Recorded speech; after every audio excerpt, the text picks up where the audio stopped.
அன்பு சீடர்களுக்கு இந்த குருவின் அன்பான வணக்கம். நேயர்களே, தொடர்ந்து நம்ம வீடியோ பதிவுகளை வாரம் ஒரு முறை பார்க்குறீங்க. என்னுடைய அன்பு மாணவர்கள் கேட்டுக்கிறாங்க, நீங்கள் புது வழியில் வரணும் அப்படின்னு. புது வழியில் ஏன் வரணும்? இதை பார்க்கக்கூடிய அன்பு மாணவர்கள் சில உண்மைகளை தெரிந்து கொள்ளணும். யோகா என்பது வேறு, தியானம் என்பது வேறு. இந்த யோகா தியானம் ரெண்டும் இப்படி கனெக்ட் ஆகுது இல்லையா? அங்கே ஒன்று உருவாகும். எப்படின்னா, பயிற்சி எடுக்கிற மாணவர்கள், பயிற்சிக்குள்ள புதிதாக வரக்கூடிய மாணவர்கள் இந்த பதிவை முதலாக பார்க்கின்ற அன்புள்ளங்கள், முழுமையாக நீங்கள் ஒன்றை தெரிஞ்சுக்கிடணும். நம்மளுடைய மனம் எங்கே உருவாகுது, எங்கே போய் சென்றடையுது? மனம் எங்கே உருவாகுது, எங்கே போய் சென்றடையுது? இந்த வேர்டுக்கு நாம் ஒரு கனெக்ட் கொடுக்கலாம். எப்படி? கண்கள் ஒன்றை பார்க்கிறது, பார்த்த இடத்தில் மனம் உருவாகிறது அப்படின்னு சொல்லலாம். இல்லை, இந்த செவித்திறன் ஒரு ஒலியை கேட்கிறது, அந்த இடத்திலிருந்து மனம் செயல்பட தொடங்குகிறது அப்படின்னு சொல்லலாம். இப்போ நான் முன்னாடி சொன்னேன் பார்த்தீங்களா, எங்கே உருவாகிறது, எங்கே போகிறது? இதை ரெண்டையும் கனெக்ட் பண்ணும்போது அங்கே ஒன்று உருவாகும். இங்கே வேறுபடுவது என்ன அப்படின்னா, இங்கே தப்பான விஷயங்களை உலகம் முழுக்க பரப்பி வச்சிருக்காங்க. எப்படி பரப்பியிருக்காங்க அப்படின்னா, ஒரு அடித்தளம் இல்லாமல் ஒரு பெரிய ஸ்ட்ரக்சர், பெரிய ஒரு உயரமான கட்டிடங்களை எழுப்புவது போல, அடித்தளமே இல்லாமல், அடித்தளம் ஒன்று இல்லை, அதை உணரவில்லை அப்படிங்கிற ஒரு ஃபீல் இல்லாமல் வானளாவிய கட்டிடங்களை எழுப்பியது போல இங்கே தியானமும் யோகா அப்படிங்கிற ஒரு புள்ளியும் இந்த உலகம் முழுவதும் பரப்பி வச்சிருக்காங்க. நீங்கள் இந்த பதிவை பார்க்கக்கூடிய என்னுடைய அன்பு மாணாக்கள் தெளிவாக தெரிந்து கொள்ள வேண்டும். என்ன?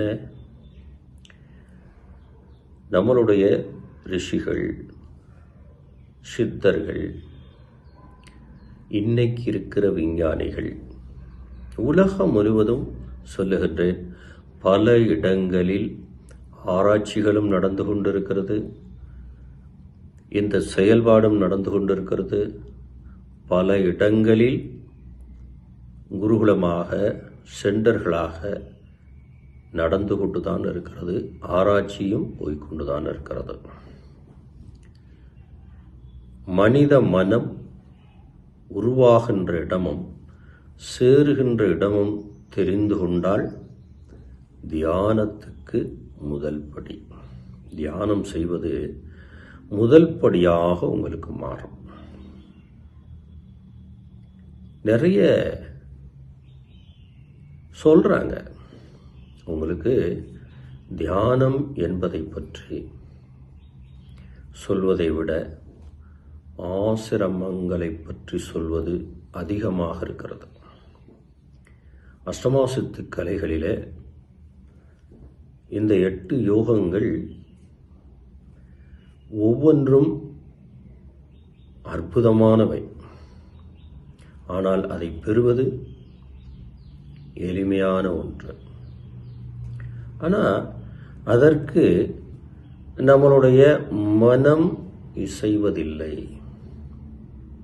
இப்போ இசைவதில்லை அப்படிங்கிறதுக்குள்ள ஒரு வேர்டு நாம் எடுக்கிறோம் அப்படின்னா சப்தம் அப்படிங்கிறது ஒன்று உண்டு. இந்த சப்தம் நீங்கள் நினைக்கலாம், ஓம் சொல்லு அல்லது ஹம் சொல்லு அல்லது லா சொல்லு, 7 சக்கரங்கள், குண்டலினி, இதெல்லாம் சொல்லலாம். ஆனால் இசைவு அப்படின்னும் போது நம்மளுடைய ஆள் மனம் தருகின்ற இசைவாக இருக்கணும். அது தருகின்ற சப்தமாக இருக்கணும். சப்தம் என்பது தியானத்தின் முதல் படி. இங்கே மனம், நம்ம மனசை ஒரு நிலையில் கட்டுப்படுத்த முடியுமா? முடியாது. எந்த நிலையில் நீங்கள் எடுத்து பயிற்சியாக செய்தாலும் மனம் கட்டுப்படுத்த முடியுமா? முன்னோர்கள், பெரியவர்கள், ஞானிகள், சித்தர்கள்லாம் ஏற்கனவே சொல்லிட்டாங்க, யானையை அடக்கிடலாம், குதிரையை அடக்கிடலாம், சிங்கம், புலி, கரடி, மற்ற மிருகங்கள் எதை வேணாலும் அடக்கலாம் மனிதனால். ஆனால் மனிதனின் மனதை அடக்க முடியாதுன்னு பெரிய ஞானியெல்லாம் சொல்லியாச்சு. ஆனால் மனம் எங்கு அடங்கும்?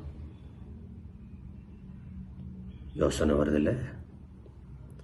இந்த யோசனை வந்தால்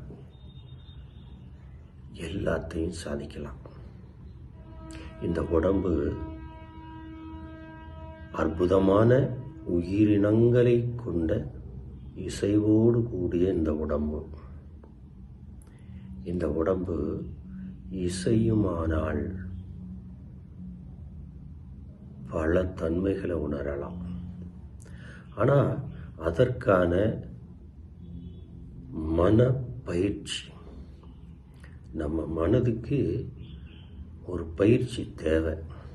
இந்த பயிற்சி தான் உலகம் முழுக்க பல சென்டர்களாக, பல ஆசிரமங்களாக இருந்தாலும் என்னுடைய ஆதி குருகுலம் அப்படிங்கிற இடத்துல அற்புதமான இந்த மனதுக்குண்டான பயிற்சி தொடர்ந்து நடக்குது. பயிற்சி நடத்துகின்ற போது பயிற்சியில் மனதை கவனிக்க செய்வதனால் என்னுடைய மாணாக்களுக்கு பயிற்சி நிலையின் போது மற்ற விவரங்களை நான் சொல்ல முடிவதில்லை. தனியாக ஒரு பதிவாக உங்களோடு நான் பகிர வேண்டியதாக இருக்கிறது. ஏன்னா இன்னைக்கு உலகம் அப்படி போயிட்டுருக்கு. திரும்பவும் சொல்கிறேன், யோகா என்பது வேறு, தியானம் என்பது வேறு.